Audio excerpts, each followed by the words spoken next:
Hey, good morning. So we are doing today Chaf Aleph. Amud Aleph. We're starting from the Mishnah on Chaf Amud Beis. Says the Mishnah on the bottom, Balkari Meharer Beliboy ve'enoi mevarech loy lefanel ve'loy le'acharel. Balkari, somebody who has had carried, whether it was, as an Erie points out, whether it was Be'enes or Be'ratzon, and we're talking about the times after Ezra was made a takana. Ezra made a takana that somebody who's about carry should not be studying Torah until he goes to the mikvah. The Meiri explains, this is not the case by other types of tumah. Why? The main kavana, or why Ezra was talking that the tefillah is required for Balkari, was is because the person is becoming a Balkari because presumably he's not focusing that much on the most spiritual matters. And also be a way of ensuring that people weren't getting too enmeshed in matters of physicality, and therefore, by requiring a tefillah before you could learn Torah, that would require people to sort of be more focused spiritually, because it was annoying. They had to, go to the mikvah. So therefore, as a result, Ezra was attacking this. This takana of Ezra is no longer applicable, as we will get to. So again, we're talking about Keri, who, because of the takana of Ezra, is required to go to the mikvah before they study Torah. And what we're saying is as follows: about Keri's mahara believer. When it comes to saying Shema, so we say he should do hirhur. I want to be clear that when we're saying hirhur, it's not 1,000% so clear from all the Rishonim like this. But for our purposes now, you remember the Gemaras that we have before in Tetzvav, where the Gemara discussed different opinions about somebody who's saying Birchas Hamazon B'libay. Like, what does that mean? What we're talking about here is not being Mevarech B'libay. We're talking about being Meharher B'libay, right? There's a difference between somebody who says, right, somebody who's mouthing the words of Shema, but not hearing them, but saying, that is actually saying something with your mouth, just not hearing it. Versus somebody who's Maharher Belibar, which means he's saying in his mind, he's saying Shema in his head, but he's not mouthing anything with his lips. So you see the different gradations. There's Hira Belibai and there's Mavarch Belibai. One who's being Mavarch is essentially saying everything, but he's not being Mishmir Laznai. That's fine. It's a different level than just being Mahar Belibai. Mahar Belibai is just thinking in your mind the words, but not actually saying them with your lips. So this is what we're talking about over here. So it says the Mishnah about carry mahar her beliboy ve'ena mavarch lelefanav le'achra. He is mahar her kriyashma in his heart, and he does not say the berachas of kriyashma, not before and not afterwards. Val hamazon, when it comes to benching, mavarch le'achra, he says berachas hamazon. Again, when we say berachas hamazon, we don't mean that he says it literally with his mouth, but we mean, as Rabbeinu Yonah points out over here, in the Daf Arif, it's Daf Yud Beis, Daf Yud Beis, Amud Aleph, and the Daf Arif Al Hamazon Mevarch La'acharav explains the Rabbeinu Yonah, Koloimar Mehar Her Acharav. He has hirhur. That's what it means when we say Mevarch. So when it comes to Berachas Hamazon, he is being Mehara afterwards the Bracha Berachas Hamazon. Ve'enoi Mevarch Lefana. But the Brachas before Berachas Hamazon, in other words, Hametzi Lechem, that he doesn't even be Mahar. Who disagrees?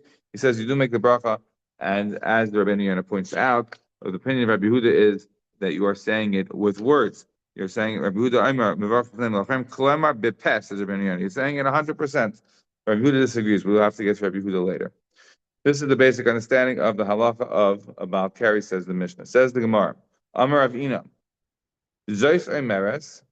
Hirhor Kedibor Dami. Ravina says it seems, and we're going to see it's a machlekes here, Ravina of Chizda.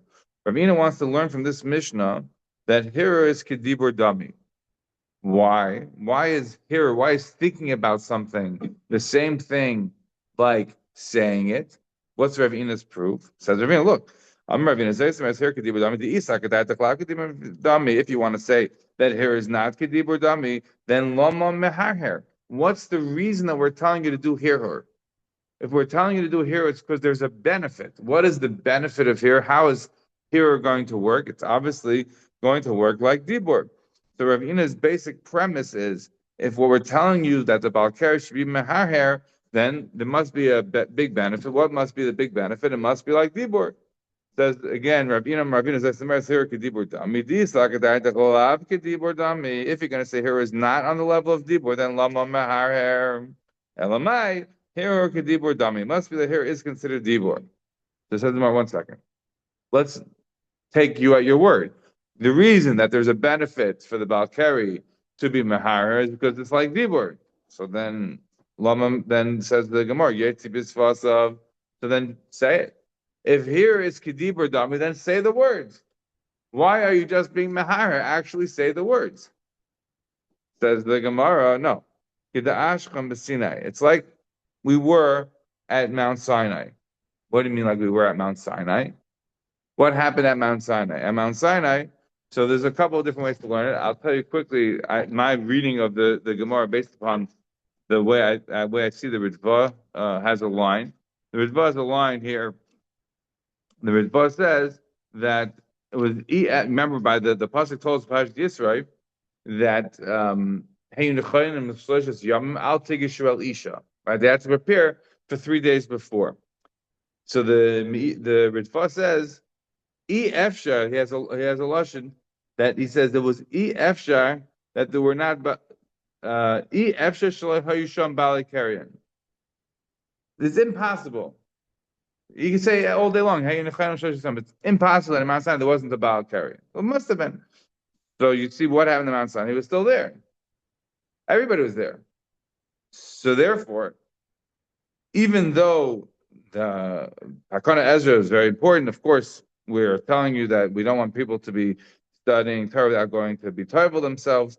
Nevertheless, we're saying that when it comes to Shema, you're able to be Maharhem. You said to me, why should you Mahar? Well, because Mahar is like a big value. It's almost like Dibur. So it's like Dibur. So then why not say it already? So why are you just doing Mahar? Because no, there's a difference. Because we want to do it like it was by Har Sinai. What happened at Har Sinai? At Har Sinai there was Baal Karyan. Did they say anything? No. Who spoke? Only the one above. Everyone was there listening. Everyone's there thinking about what's going on. So the same way that it was okay for a Baal Kari, because obviously there had to have been a Baal Kari over there. And the same way that such a person is able to be Mahar and listen to the Rebbeinu Shalom saying, and that's okay. So that's how we say to do it as well.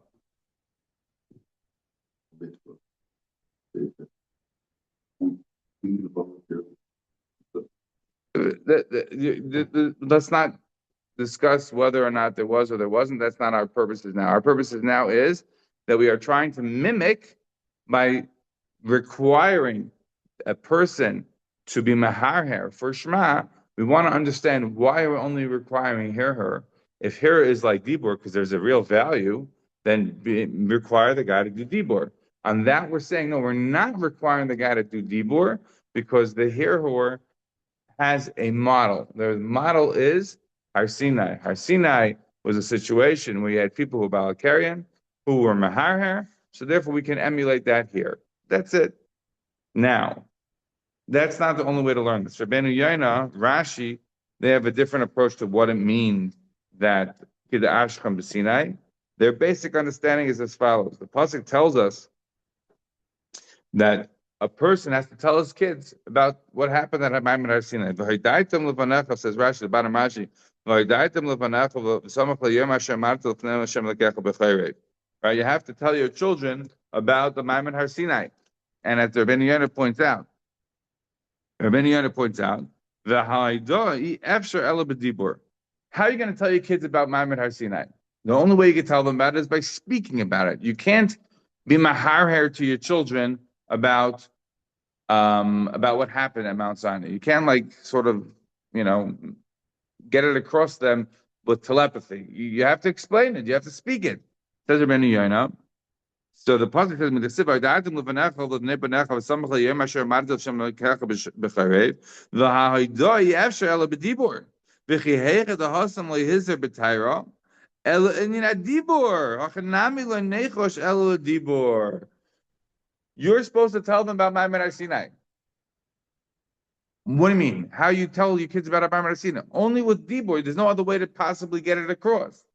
So since you are required to tell your children about Har Sinai, and since the only way to do that is by dibor, so says Rabbeinu Yonah, and Rashi is explaining the same idea, although Rabbeinu Yonah is a little bit more barichos, is that the whole basis then of Kiddush from Sinai is what was it that was required at Ma'amad Har Sinai that the Jewish people should transmit to their children what had happened. How do you transmit what happened? Only by dibor. So therefore, it's only dibor that was in fact prohibited. But hiror was no way ever possible to be prohibited. That was not being legislated against al tigish isha because you could have to be medaber the Ma'amad Har Sinai to your children. Why? Because you can never communicate it that way to anybody else. So it's only on dibor where there was a problem. We wanted you to be able to explain to your children what happened, and therefore you had to be al tigish isha. There was only legislation against that in order to allow for dibor, but it was never legislation al tigish isha in order to allow hero. Hero was always, by definition, never prevented, and so therefore, for hero was always permitted to do that. Does that make sense? So this will be two potentially different places. A third reason, but we'll skip that for now. Okay. So the Gemara said that according to Rav Ina, the first approach was that when it comes to Kriya Shema, you're able to be mahar. Why? As a big value, it's almost like dibur. What do you mean? It's not literally like dibur. If it's close enough, then you should be daber. No, we're going to do it like it was at Har Sinai. So there is a value of herhor. According to Rav Ina, that's why the Mishnah is telling you you're mahar. It's almost like dibur. It's not 100%. It's almost enough that there's a value to do so. Yeah, as we already explained. As we explained, here is not, according to the way I'm saying. I'm not saying all the Rishonim agree. There are some Rishonim who seem to suggest that they equate it, but I'm going with the difference I see is the Lashon is here is Mahara Belieber. Look on Tezvav, you'll see. If you look on Tezvav and you'll see the Lashon of the Gemara of theirs. The Mishnah tells the Gemara brings down Lo Yavarich Adam Berchas Hamazon Belieber. Lo Yavarich. It's not the same Lashon as here. The Lashon of being Mavarch. So to me, I see a difference between these two. Okay. Yeah, exactly. That's why I explained the way I did. Okay, so now we have the second opinion. According to Taisves, this is actually the halacha, as we'll see. Says the Gemara as follows: Rav Chizda Amar Hira Lav Kedibur Dami. Here is really not like Dibur at all. What do you mean here is not like Dibur? Then if here was really like Dibur, then you should, in fact, be Medaber. What's the reason why you're saying only here? Elamai, here lav kedibur dam. It must be her is not like dibur.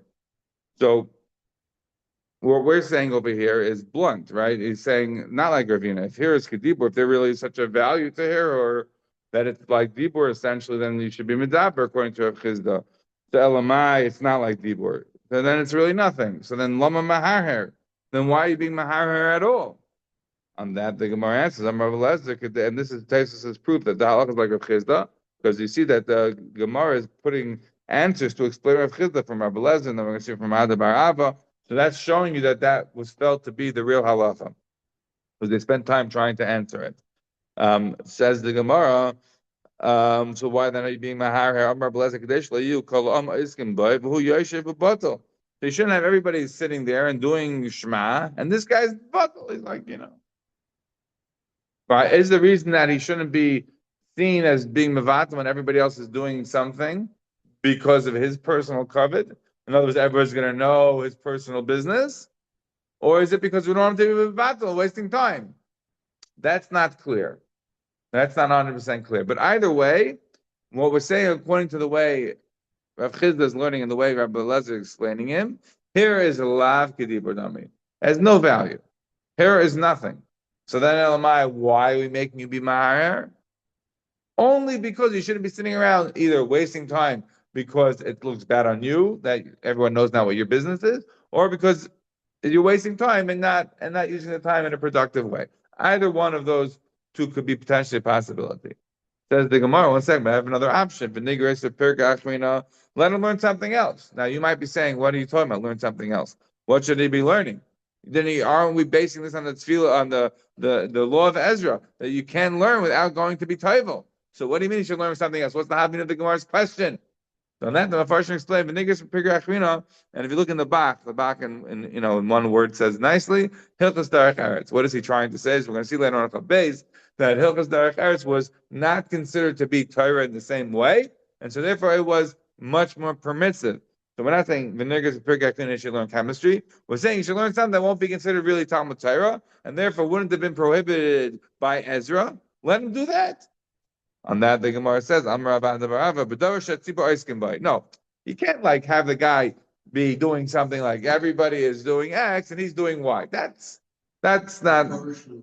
It's weird. Yeah, it looks like a little. Yeah, it looks weird. So Rav Ada says it's got to be something that the crowd is doing. So it's got to be what the crowd is doing. Then what you see is again another answer explaining Rav Chizda. As I said, that's the bottom thesis. The bottom thesis says Rav Chizda. He quotes the Rach Pirsh Rav Chizda. Why? Midetarti Rav Ada Rav Lezer Lemilsa, because Rav Ada and Rav Lezer are coming to explain his words. The Shema Minok have a say. Kind of that clearly that we hold like Rav Chizda. So when you're going to say Kriya Shema, it's not going to be Yotze with Hiro. So now it comes out very nicely. Right, because remember, there is a machlekes about Shema. If you have to be mashmiel la'azne, mashata ma'itzi v'ficha, right? There was a machlekes back in the beginning on the Gimel, whether or not that's required. If you have to actually say the Shema and hear it or not. So it's going to come out nicely. It's only hearer that we're knocking out, and saying hearer doesn't work, but being mevarech b'leiv, right? Saying Shema without saying it out loud is still okay, right? Because we don't paskin, right? If you remember the Gemara there on the Gimel, that the what do you call it? There was a machlekes there between the Gemara said that according to the Rabbanan, on the Gimel Aleph, the Gemara said my tamam makra shema b'chol shenat shema the Rebbe nami haksif shema hu mebayla hashema la'asach ma she'atam mitzvah v'cha. Rebbe required that you have to say the shema aloud, and we don't pass like Rebbe. We paskin that Shema is the Cholosh Nishata Shema. You don't have to say Shema out loud. So now it comes out very good. So we paskin like Rav Chizda, who understands that there is Lavka Dibradami. And that means then that if you're Mahar and Shema is what? You're not Yaitza. Right? If you just said the Shema in your mind, not with your lips, you wouldn't be Yaitza. But we pass like the Rabbanon, that Shema doesn't mean Hashmei Elazach Mashatam V'Ficha. We don't say we have to say Shema aloud. We hold that Shema is teaching us what? B'chol Shema Shema. You say Shema in French, if you're Japanese, whatever language you know. That means then that if you are Mavarach the Shema, if you say the Shema, if you carry the Shema, V'lo Yishmei Aznai, then you're Yetza. So now you have the different gradations. If you're Mahar B'leiv, we pass like Rav Chizda, that's nothing. If you're Mavarach it without hearing it, so you're saying it with your lips, but you're not hearing it, then you're Yetza 100%. All right, that's going to be the distinction. Good? Okay, today's Gemara. Now on Chaf Aleph Amud Aleph. Today's Gemara on the top. So for the Gemara, the davar shatzibur sukim by when it comes to Shemana Esrei, which is what the tzibur is being Isaac in. Utanan ha'ya'im b'tefillah v'niskashu b'al-kari, and we learn, the Mishnah tells us, and we're going to have it later on Chaf Beis, that somebody is in the middle of davening Shemana Esrei, and he remembers that he's a b'al-kari, lo yafsek. Then he's not supposed to be mafsek. El yikatzer, he should be mikatzer. Taima da askel, holei askel, lo yaskel. That means that the only reason he's able to be mikatzer and continue going is because of the fact that he already started Shemana Esrei. But if he hadn't started Shemana Esrei, then he shouldn't start at all. So what do you mean he shouldn't start at all? What are you trying to tell me then? You're trying to tell me that everybody else is going to be davening Shemana Esrei and shuckling, and this Balkari is doing nothing. So what do you clearly see? You're not worried about if he's sitting bottle and relaxing and everybody else is busy. You're telling me the whole reason for Rav Chizda's explanation of why you be mahar here, if your mahar here has no value, is why? Because you don't want him to sit around being bevatel either. Again, it makes him look bad, or because he's wasting time, whatever it may be. You don't want him to do that by Shema. So then we say, okay, do hear. So why happen by Shemana Esrei? By Shemana Esrei, he said if he caught himself that he's in the middle of saying Shemana Esrei and he goes about carry, so he should be katzer, fine, finish. But if he, in fact, did know that he was about carry and he didn't start Shemona Esrei, then you don't start Shemona Esrei. You just sit there and do nothing. So Fatima, I don't understand. How does that feel, Rav Chizda? On that, the Gemara answers, "Shani tefillah blessed but malchus shamayim." Oh, there's a big difference. Tefillah doesn't have malchus shamayim. Tefillah doesn't have malchus shamayim. What are you talking about? What is tefillah? Tefillah is our bakashas to the Rebbeinu Shalom. But the idea of accepting upon yourself all mitzvahs, that you're doing in Shema. You're not accepting on yourself the whole all mitzvahs in the Shemona Esrei. I should point out Rashi here. I have a bit of a kasha on this Rashi. I'll explain in a second. Rashi tells us that what does it mean, the no malchus shamayim? Rashi says because it doesn't have melech ha'olam in the brachos of Shemona Esrei. Right? It says baruch atah Hashem, right? The Kenim Melech Ha'olam, that's all malchus shamayim. Rashi says in Shemona Esrei, you look at all the brachos, baruch atah Hashem Magen Avraham, right? Baruch Hashem Chen Adas. It's not all malchus shamayim because it doesn't say the Kenim Melech Ha'olam. Again, I have a bit of a kasha in this Rashi, we'll see in a second. But at this point in the Gemara, what do we mean? So we're saying that tefillah doesn't have min mekabel on yourself all malchus shamayim. It's asking a lot of bakashas to the Rebbeinu Shalom, it's all of that, but it doesn't have that same sort of kabbalah all malchus shamayim that Shema has. Okay, therefore, what we're trying to say is that when it comes to Shemona Esrei, we would not mind then as much if the person is being yeshiv batal and the tzibur is being mispalo. Whereas by Shema, we did mind because there is a value of min mekabel malchus shamayim, and so therefore we really don't want you to just sit around and do absolutely nothing.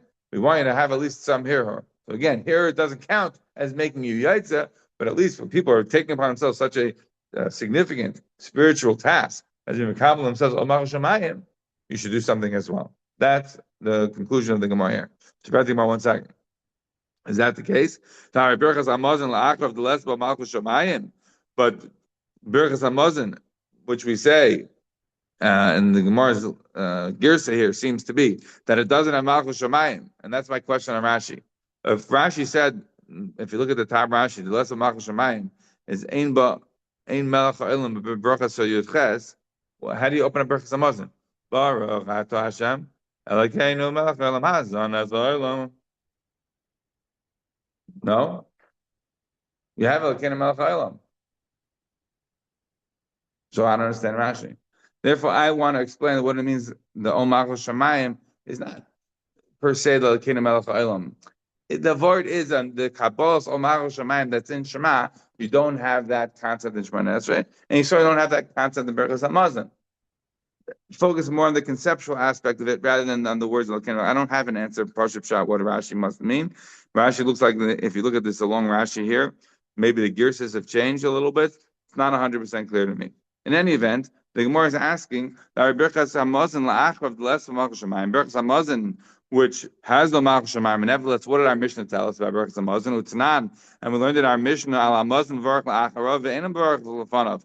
And we learned that when it comes to al Hamazon, what do you say by Birchas Hamazon? You're supposed to say the bracha of, as we said for Amud Yomi, you're supposed to be maharher the bracha of Birchas Hamazon, right? But not the bracha before, not the bracha of Hamotzi. So what did we see? We see over here that there's a situation of Birchas Hamazon. Birchas Hamazon is a situation also doesn't have malchus shamayim, and nevertheless, what are we saying? You should be maharher. You should do something. What about Shemona Esrei? By Shemona Esrei, you're saying you be yeshiv batal when everybody else is doing something. Why are you saying because it doesn't have malchus shamayim? Birchas Hamazon doesn't have malchus shamayim either. Well, Birchas Hamazon doesn't have malchus shamayim either. You're jumping ahead of the Gemara, but the you understand the question? We're asking a question. We said by Shema, we don't want you to be yeshiv batal. If you should be mahar. So then Gemara said, okay, I understand. What about by Shemona Esrei? Shemona Esrei, the whole crowd's going to be doing Shemona Esrei, and you don't have to be mahar. Why not? You should have to be mahar by Shemona Esrei. So no, Shemona Esrei, it's important. No one's saying it's not important, but Shemona Esrei doesn't have kabbalah malchus shamayim, so therefore you don't have to be mahar. You can be yeshiv batal.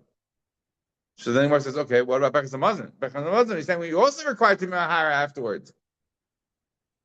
Why is Birchas Hamazon like so massively important? Like it has kabbalah malchus shamayim, it doesn't have kabbalah malchus shamayim either. So in the same way by Shemona Esrei, you're okay if he's yeshiv batal. So the same way by Birchas Hamazon, it should be okay if he's yeshiv batal. So why are you saying in the Mishnah that he has to be mahar? On that, the Gemara answers your answer. Says the Gemara, Birchas Hamazon, that must be the answer. It's not a vort in malchus shamayim. Not a vort in malchus shamayim. That's not a good enough explanation, right? Because if it's a vort in malchus shamayim, then you're not explaining the Mishnah, because the Mishnah clearly is saying that by Berachas Hamazon you have to be Mahar. So Elamai, what must be the difference then? Why is Shemona Esrei you don't have to be Mahar, but by Berachas Hamazon you have to be Mahar? It must be that there's a difference in the Daraisa Drabanan. That by Berachas Hamazon is Daraisa, like Kriyas Rosh is Daraisa.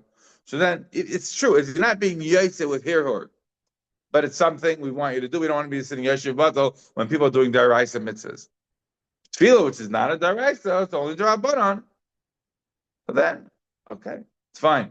Let the person be Yeshiv Batal when everybody is busy davening Shemona Esrei. Good. That is the conclusion until here. You're not Yaitse anything according to Chizda with hair cord, correct? Okay, so new Gemara. Gemara says like this. Amar Rav Yehuda, Amar, the back says, Amar Rav Yehuda Marav.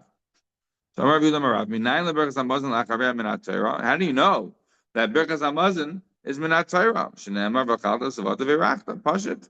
Right? Because it says in Pasuk, v'achalta v'savata v'irachta. Minayin leberkas haTorah shulufanem minat Torah. And how do you know the berkas haTorah?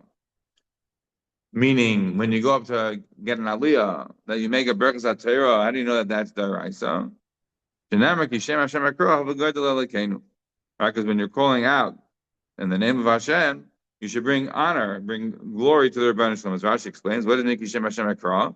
Kishaba Moshe Leftech with every shira. When Moshe came to open up talking in praise of the Rebbeinu Shalom, Amar Lam Yisrael Ni Avarech Tchila, V'atem Anu Achar Amen. And I'm going to open up, says Moshe, and you say Amen. Kishem Hashem Ekra Bevracha Atem Havu Gadol Alikenu BeAmen. When you open up saying about the glory of the Rebbeinu Shalom, you answer Amen. This is what the Gemara says in Yuma. Fine.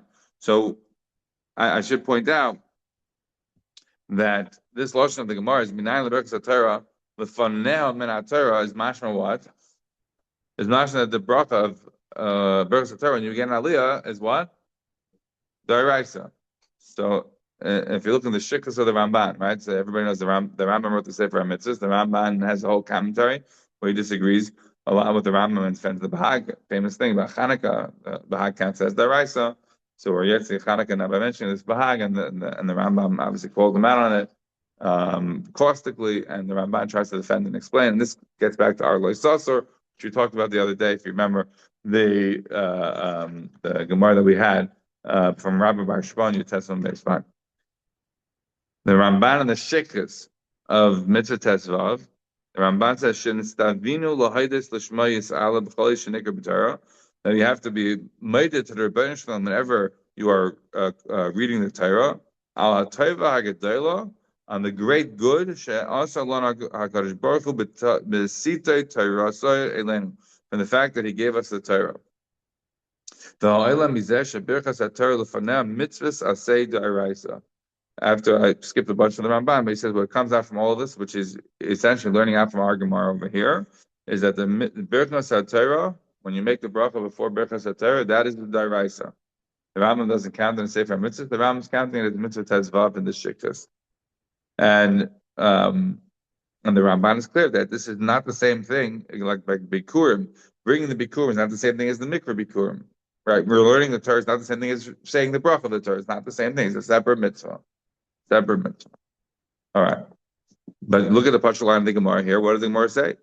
The Gemara said, Minayin leberchas haTorah lefanem and haTorah. The Mashmayas of the Gemara seems to be clear that berchas haTorah, before reading the Torah, seems to be min haTorah. Right? That's clearly the basis of the Rambam. What do the Rambam must think?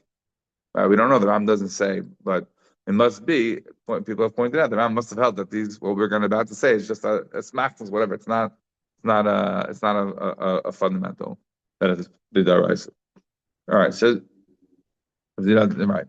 Says the Gemara, Rabbi Yech. So again, the Gemara wanted to know, how do you know that berachas hamazon is daraisa? Because we say v'chalas v'ativrak. I know berachas haTorah is daraisa. Sheneemar kishem Hashem ekra v'gadol lekeinu. Fine. So Rabbi Yechanan, lo madnu berachas haTorah la'achareh min berachas hamazon mikal v'chaymer. Rabbi Yechanan says I can learn out the bracha that you make after you get the aliyah, not the bracha before, right? That we know is Yerim Daraisa, but the bracha that you make after you get an aliyah, we could learn that out from Berachas Hamazon, from a Kabbalah Kramer. Well, Berachas Hamazon, Lefaneo, And here we're not talking about benching. We mean Birchas Hamazon Lefana, meaning Hamoitzi Lechem and Aretz, the bracha that you make before eating. We can learn that out from Birchas HaTorah Mikal V'Chom. We can learn that out from Birchas HaTorah from Mikal V'Chom. What is the Kal V'Chom as follows? Says the Gemara, Birchas HaTorah Lacharem and Birchas Hamazon Mikal V'Chom. What do we mean when we say Birchas HaTorah after the Aliyah from Birchas Hamazon from a Kal V'Chom? What's the Kal V'Chom as follows? So Ma Mazon Shein Ton Lefanav Ton Lacharav Marach by Mazon by food. It doesn't require mida or rice or a bracha before you eat the food. We do have to make a bracha.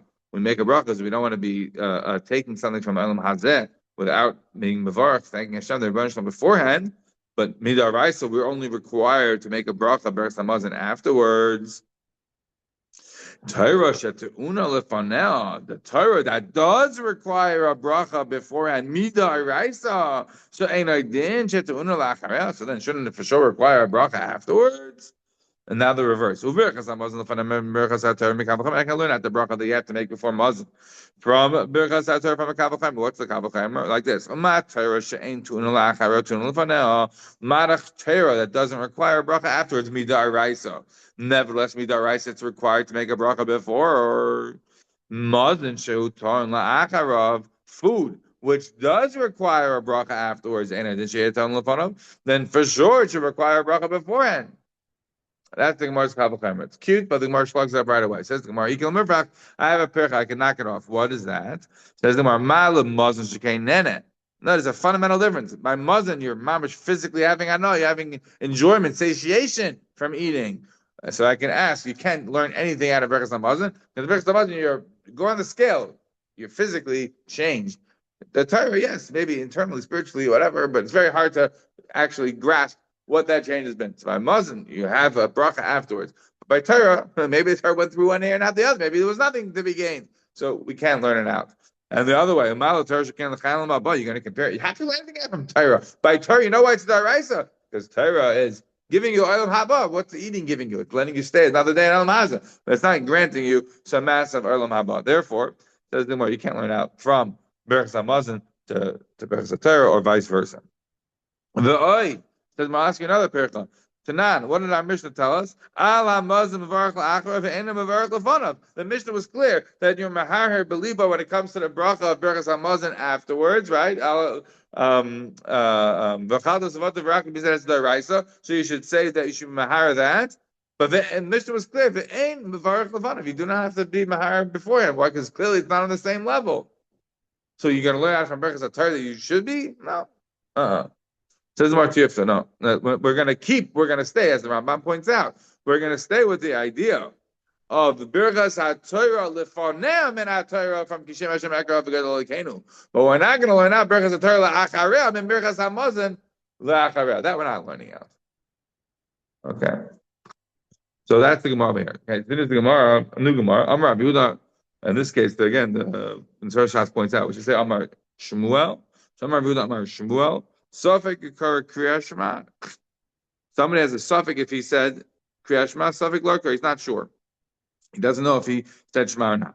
The halacha is, if a person is not sure if they said Shema or not, he doesn't go back and say it again. Suffix Emes V'Yatziv, suffix Lo Omar. One of the somebody has a suffix if they said Emes V'Yatziv.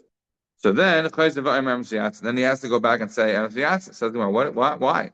My timer. What's the reason for this? Says the Gemara, Kriyashma D'Rabbanan Emes V'Yatziv D'Oraisa. Right, before you jump off your horses and say, what are you talking about? The long tais is here. We don't have time to do it. But so the Gemara is asking, what do you mean? That how is it possible to say that Emes V'Yatziv is D'Oraisa and Kriyashma is D'Rabbanan? How does that even work? Says the Gemara, as Rabbi Yitzchak asked, Master Rabbi Yitzchak, V'shach B'chov Kumecha. But Kriyashma, it's a D'Oraisa because it says it in the pasuk, V'shach B'chov Kumecha. So in other words, the Gemara is telling you that if you have a suffix of Kriyas Shema, if you said it or not, you don't go back. Suffix if you said Emes V'Yatziv, you do go back. So the Gemara, why? Because Kriyas Shema is D'Rabbanan and Emes V'Yatziv is D'Oraisa. But the Gemara, Yosef says, V'shach B'chov Kumecha. What are you talking about? How could you say that Kriyas Shema is D'Rabbanan and it says V'shach B'chov Kumecha? On that, the Gemara says, Amalei Abaya Ha'u B'Divrei Torah. Said that. Don't think of that as requiring Shema, even though that's how we normally say it. That could be just in relation to Divrei Torah. If you remember, we had also Gemara beforehand, where the Gemara told us something like that in relation to Upsaptam with Dibartam. One of the lessons of the Gemara was Dahu B'Divrei Torah, right? That was the Gemara in the Gimel on base. So but he's just pushing him off, Rabbi Yosef, on this point. So in other words, for our purposes now, how could it be emes v'yatziv's daraisa? Because it has in the Yitzias Mitzrayim, which you have to say every day. So in theory, if somebody didn't say Shema, emes v'yatziv would be a daraisa. If somebody didn't say Shema, they still have to say emes v'yatziv. You still have to do Yitzias Mitzrayim every day. If somebody said Shema, then obviously he's already being yetzer on Yitzias Mitzrayim, so emes v'yatziv wouldn't be a daraisa. So where the question has different approaches, does it mean that a person forgot everything? Does it mean a person only forgot if he said emes v'yatziv? Does it mean he forgot Shema and emes v'yatziv? Again, we can't go more into that right now. But for the purposes now, Rabbi Yehuda Mashmuel said that if somebody forgot Shema, he's not sure if he said it or not. He doesn't know. He doesn't have to go back. If he doesn't know, but if he said emes v'yatziv, then he would have to go back. And the difference is being one is daraisa and one is rabbanan. Says the Gemara, 1 second. We have our Mishnah. Our Mishnah tells us Tanan Baal Keri Mahar Beliba Veinim V'Varach L'Lefanev L'Le'Achaver. Our Mishnah told us that Baal Keri is Mahar Beliba. It doesn't have to say the Brachos Kriyas Shema before or after. Meaning, he's being Mahar Beliba when it comes to what? He's being Mahar Beliba when it comes to what? Shema itself, but not L'Fanev L'Achaver. That means he's not being Mahar Beliba on the Brachos of after Shema, which means not the Brachos of emes v'yatziv. So says the Gemara. When it came to Brachos, that he was mahar for afterwards, but not for the hamaitzi. There's no Isak that was emes v'yatziv daraisa, and if you're going to say emes v'yatziv is really in fact daraisa, like you suggested, then livarach la'acharel. Then in fact you should be mevarach la'acharel. You should be mevarach la'acharel if it's daraisa. It should be on the same level of Shema. She should be mahar for that as well. Says the Gemara, my time I'm a varach. What's the reason that a person should be mevarach? What's the benefit of making the bracha of emes v'yatziv? If it's because of Yitzias Mitzrayim, he already had it by Kriyas Shema. He already said it by Kriyas Shema. So then say emes v'yatziv, don't say Shema. Says no. The name of if you say emes v'yatziv, you won't need the Shema. Says no. Kriyas Shema difa. Kriyas Shema is better. Why is Kriyas Shema better? The isbei tarti, because Kriyas Shema has two things. What does the Kriyas Shema have? Two things. Rashi explains. It has both Al Malchus Shamayim and it has Yitzias Mitzrayim. So if we prefer that over that. So at this stage of the Gemara, the fundamental idea of trying to slug up saying emes v'yatziv is not daraisa is not upheld. The only reason it's not daraisa is because the fact that it has emes v'yatziv is already coming after Shema. And Shema, you already were yet to daraisa because you already did Yitzias Mitzrayim. So then you wouldn't have to do emes v'yatziv. But in theory, if you had a situation where you had done Yitzias Mitzrayim, so then Shema becomes Rabbanan, because now we're saying Shapach of Gemara is learned by Divrei Torah. So then you wouldn't have to, if you had a suffix, if you hadn't said it, you wouldn't have to go back. But for emes v'yatziv, if you hadn't said Yitzias Mitzrayim, that would be done in the Raisa. And then you would have to go back to say it if you had a suffix. That is the Gemara out here. Quickly, Rabbi Lezer, I'm a suffix kar kriyas and suffix leikara. What Rabbi Lezer disagrees, he says, well, I'm to has a suffix if it's kar kriyas or not. So then chaysev kar. The pashup shot is that you should be going back. Why? Because it's the Raisa. Right, so chayz v'kar kriyas shema. Suffix is spal, suffix le'espal. Once somebody has a suffix they davened or didn't daven, so ain't a chayz v'spal. Then you don't have to go back. Rabbi Yochanan disagrees. Rabbi Yochanan says ulavai she'espal kol hayom kulei. Halavai, a person should daven all day. Very interesting, because if you look at the Gemara Shabbos Yud Aleph, over there you have a whole explanation from Rabbi Yochanan given from Shir B'Echai about being able to in those days. He says that they didn't have to be mafsik learning for davening. But he says, by us, we're not on the level of Shimon Chai, so we do have to be mafsik. How does it fit with the Gemara later on, Shabbos Lamed Gimel, where Shimon Chai was living in the cave and he was mafsik every day? That we can't explain. And we have to, looks like we have to stop over here. Okay.